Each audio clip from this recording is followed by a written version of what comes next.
वाला खेल शुरू हो चुका है, तो वहीं दूसरी ओर कांग्रेस ट्रेड डील को किसान हितों के साथ हुआ धोखा करार दे रही है। कल लोकसभा में प्रधानमंत्री नरेंद्र मोदी का राष्ट्रपति के अभिभाषण पर धन्यवाद प्रस्ताव पर प्रस्तावित जवाब टल गया।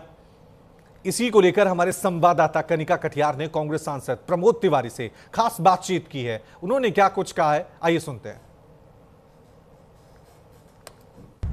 कांग्रेस पार्टी के वरिष्ठ नेता और राज्यसभा में उपनेता प्रमोद तिवारी इस वक्त मेरे साथ हैं। सर, लगातार जिस तरह से हंगामा संसद में हो रहा है, कल प्रधानमंत्री लोकसभा में नहीं आए और नहीं बोल पाए, इस पे बीजेपी लगातार बोल रही है कि विपक्ष की जो सांसद महिलाएं हैं वो प्रधानमंत्री की चेयर तक पहुंच गई और वो उनपे हमला करना चाहती थी, इसलिए प्रधानमंत्री नहीं आए। कौन सा पहली बार हो रहा है कि बेल तक ये परंपरा आजादी के बाद से? सवाल सीधा सही है, क्या इतने कमजोर है प्रधानमंत्री जी कि महिला सांसदों के बेल में आने से?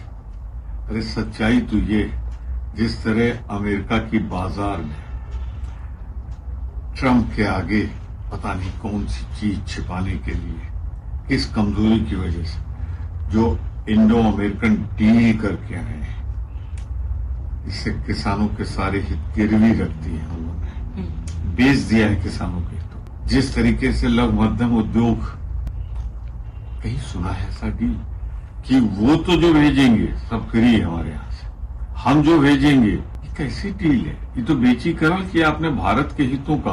प्रधानमंत्री जी, आप में नैतिक साहस नहीं है कि आप सवालों का जवाब दे सकें, इसलिए भारत की जनता से भी भाग रहे हैं आप, भारत की पार्लियामेंट से भी भाग रहे हैं आप, और बोलने का साहस नहीं है आप में।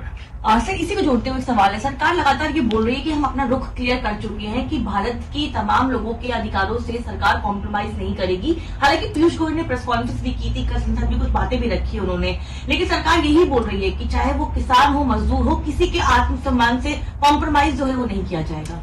यूएसए के एग्रीकल्चर मिनिस्ट्री का बयान सुना, कुछ बताया तथ्य गोयल साहब ने?